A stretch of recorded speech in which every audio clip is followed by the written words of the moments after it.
Hello? Hello, podcast team online. You're listening to Talkyums Podcast, ang podcast ng Media Talak. Hosted by Boss Eliza, Miss Donna, Sir Jervin, Hanami, Ma'am Medel, Mr. Nelson, Boss Janelle, and Victoria.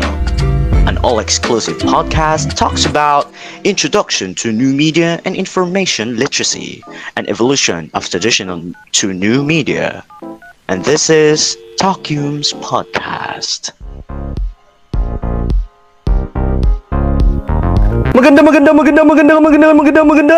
araw mga media talaks, no? Kamusta nga po pala kayo? Nais nga po pala namin magpakilala sa inyong lahat bago tayo magtalakayan, magdaldalan at magdiskusyon. Bago ang lahat, ako nga po pala si Mark Nelson Molera, call me Mr. Nelson, at may isang kasabihan na aanin mo ang kasikatan at maraming react kung hindi mo naman alam ang pinagkaiba ng opinion sa fact.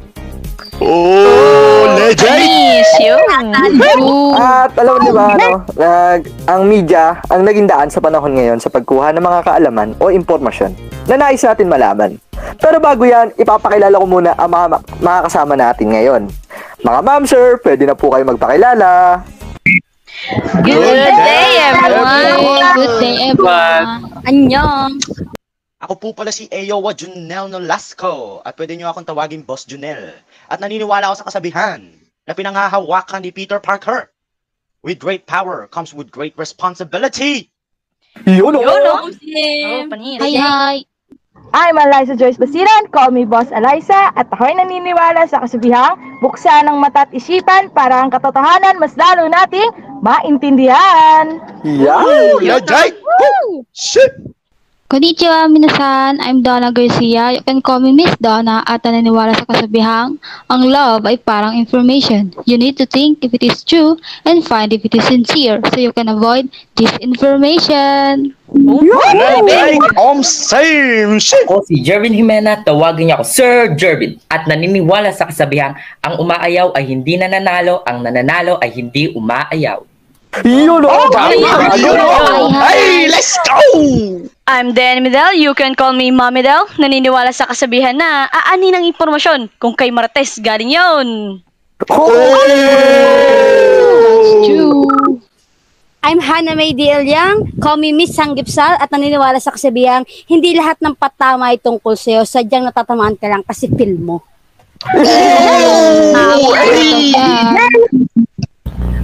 At ako naman si Mike Victoria and call me Victoria. At may kasabihan, aanhin mo ang kagwapuhan kung sa katotohanan patuloy kang nagbubulag-bulagan. Sakit!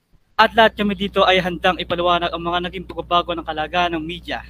Ngunit paano ba ito nagbago sa paglipas ng panahon? How does media evolve the way we communicate at work and study? Naging masama nga ba? O nakatulong ito kung titignan natin ang media noon at ngayon? Tungo kami sa iyo, Sir Junel, no? Isang pinakamagaling na mga awit at isang lagalag na maraming adventure, no? Sa iyo ba, anong say mo dito? Uy, grabe ka naman sa lagalag. Para no nakarang linggo, hindi kita kasama maglakad hanggang Iwas, ah. Sorry na. So, ayun, no? Sige, balik tayo sa question mo, Mr. Nelson. Alam mo, Mr. Nelson, we use different media to communicate to each other. Dating back to prehistoric era, we used to communicate using stones, cables, gestures, different sounds, until we developed language. Different eras contributed and gave birth to different types of media we use now to communicate. At the present time, we use the technology we have now to communicate to each other. Before, it was really hard to communicate and long-distance communication seems to be impossible. But now, we can easily talk to each other. No matter how far we are from each other. Like what we are doing right now, ano? Gumagamit tayo ng isang video conferencing app, di ba? Tama. Yes, true. The evolution of our media is really fascinating. Sa tulong ng ating mga ninuno at mga taong namuhay before our existence, naging posible itong communication that we do right now. Okay. By the way, ano pa po ba ang maidadagdag nyo? Say lang kung anong gusto nyong i-say. Ako. May dadagdag ako. Ano yan? Ako ako pala bale gusto ko lang sabihin yung realization ko, pero ito kung ano yung naging tulong nito sa edukasyon. At ito nga, sa isang henerasyon lang binago ng internet yung paraan ng paggawa at karanasan natin sa halos lahat ng media. Yung pinagsamang teknolohiya at internet sa edukasyon ay nagbigay ng iba't ibang mga pagkakataon para sa mga mag-aaral na ma-access ang lahat sa buong mundo. Kumbaga sa pamamagitan ng pag-search ay makikita mo na ang hinahanap mong impormasyon. Hindi tulad noon na kailangan mo pa ng mga libro upang mahanap ang mga kailangang impormasyon. Sa madaling sabi, yung sa teknolohiya at media ay nakakatulong sa atin dahil napapabilis nito ang iba't ibang gawain ng tao sa kanilang araw-araw na pamumuhay. At ang internet ay mas lalong naging mahalaga sa media dahil kung walang internet ay di mo masyadong madidiskubre ang kahalagahan ng kaalaman o di kaya di ka makakapagsiyasat ng iyong hinahanap. Diba? Yes, tama yan. Yun lang po ba? Yun lang naman ang nais kong sige. Salamat. Napakaganda rin ng mga sinabi ng dalawa, no? Kasi totoo naman na kung titignan mo yung noon, ay napakahirap. Ngayon kasi evolve na eh. Nagkaroon na ng online meet na nagagamit na natin sa ngayon, no? And nagagamit na sa work and study. Like paggamit ng mga Google Meet, yung mga Zoom, no? Masasabi din natin na nakabuti kasi yung pag-evolve ng media. Kasi mas lumawak yung pakipag-communicate natin and nakatutulong ito sa lahat ng tao. Lalo na ngayong pandemya. And kung hindi naman kasi magsisimula yung media sa mababang kalidad, ay hindi rin magkakaroon ng mga advanced technology. Kasi wala tayong pagkukunan ng idea at pagbabasehan kung hindi tayo magsisimula sa mababang kalidad.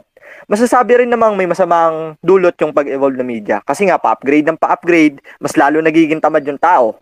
Kung dati, nagpapakahirap pa tayo sumulat ng liham o sumulat ng mga visual aids, no? Ngayon, tignan nyo, in-screenshot na lang natin, tinatype na lang, di ba? Messenger or social other media. Kaya masasabi natin may masama at good din itong na-contribute sa atin. So, next pala, no? Pag-usapan pala natin, no? Kung paano or how does media affects our family? Yung study, mapa-face-to-face man o new normal education. Pati na yung work and ano nga ba ang disadvantages at advantages nito. Punta tayo sa iyo, Miss Donna. Ano ang masasabi mo ukol dito sa tinatanong ko? Yun, okay. So, well, in evolution of media, this affects my family real good. Especially my mother, who was found by her younger brother through Facebook. And that's how I think the Facebook was very useful that time.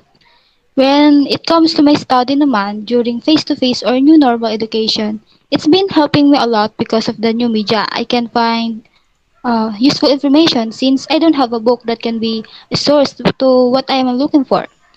In just one click on the search bar, many answers would show up. It also enhances our learning methods dahil sa mga YouTube tutorials and resources from abroad that has a very broad informations that could really help us students. If we talk about work naman, it affects those ones na walang trabaho and they find opportunity through online selling. Nowadays, especially noong nag-start ang quarantine, maraming mga artista and mga nawalan ng trabaho ang nag-start ng mag-vlog and nagpo-post sa YouTube. So, they could gain subscribers and earn salary when they reach the, I think, 100,000 to 1 million subscriptions. That's why marami talagang mga marami talagang mga yumaman or umangat ang buhay because of vlogging, which is parang ginawa na rin itong trabaho. But of course, there's always downsides. In family, sometimes kapag masyado nang nalibang sa internet, hindi na nagagawa ang mag-bonding with families, diba? Kasi they are not interested na. So, when it comes to my education naman, sometimes may mga infos from books ang nababaliktad sa nakukuha natin sa media. So, that's why we still need to find a very reliable source with accurate information so we can avoid the misinformation. And lastly, sa work naman, may mga things na hindi gusto ng mga taong nakikita. Like, they are not interested to your content unless you make something really good that will go viral because it was unique and so maganda pa rin na meron kang plan to what you wanted to put on your content. And yun. Salamat, Miss Donna. Sobrang detailed dun, no? Wala na ako masabi. Kaya kayo ba? May tanong pa ba kayo? Grabe. Wala na. Bigay nyo na corona dyan. Ay, ako pa gusto ko sabihin. Ay, ano yan? So yun nga no, malaki talaga ang epekto ng media sa ating mga tao. May mga advantages itong dala kung saan mas napapabilis nito yung pagsasalitan ng mga impormasyon at napapalawak ang mga bagay na gusto nating malaman. Marami tayong bagay na natututunan sa pamamagitan ng media sa panahon ngayon at natutulungan tayo nitong maging maalam sa iba't ibang mga bagay. Ang disadvantage naman ng media sa panahon ngayon ay mas laganap ang mga maling impormasyon na maaaring magdulot sa atin ng kapahamakan. Yun lang naman ang gusto kong idagdag. Sana ay appreciated yun. Oo naman, Grabe appreciated naman yun. Oo, appreciated lahat yan. Bago nga pala ang lahat, no? May common na question pala akong itatanong din. Ihabol ko lang. Na if you were to choose o kung papipiliin ka, which would you choose? Traditional ba or new media? And bakit? Pagkumparahin mo nga sila, Sir Jarvin. Bago pala ang lahat, shoutout nga pala kay Rolando na nagbigay sa akin ng oportunidad para sa magpasama sa podcast na ito. And shoutout. ng media tala.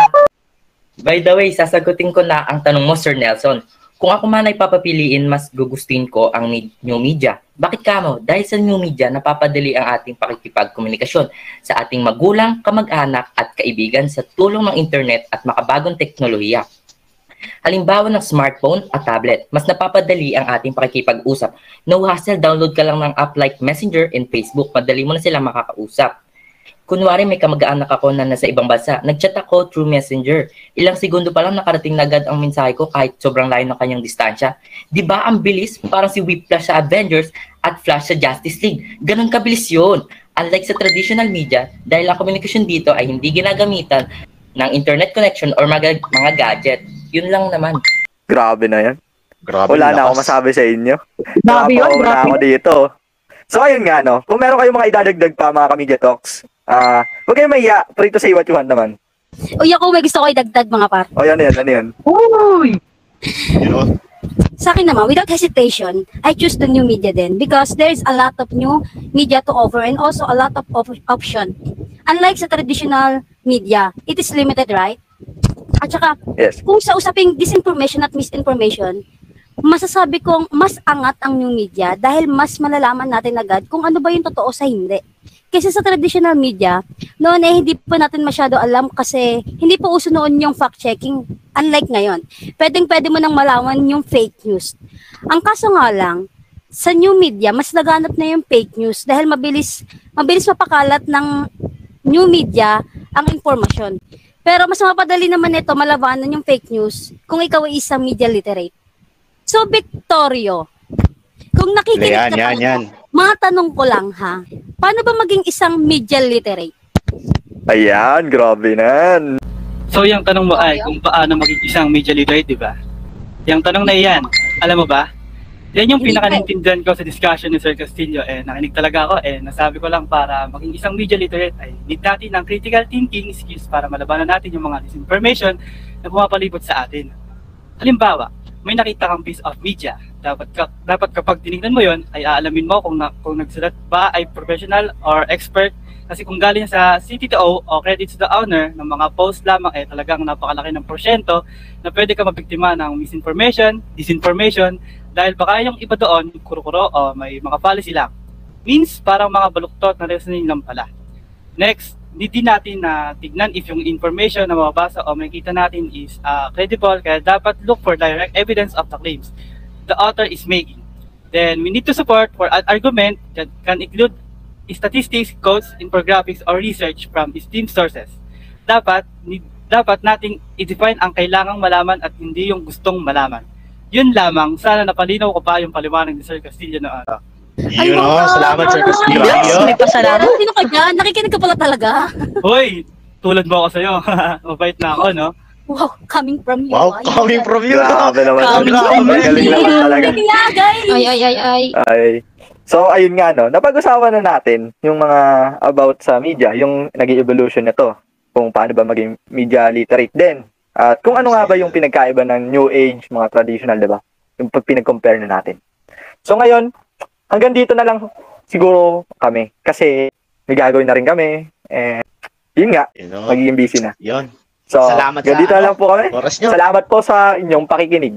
Muli, Yung. kami po ang Media Talax at ito po ang Talksiums Podcast. Maraming salamat. Maraming salamat. 감사합니다. Maraming 아리가또. salamat. Annyeonghaseyo. Arigatou gozaimasu. Arigatou. Thanks so much.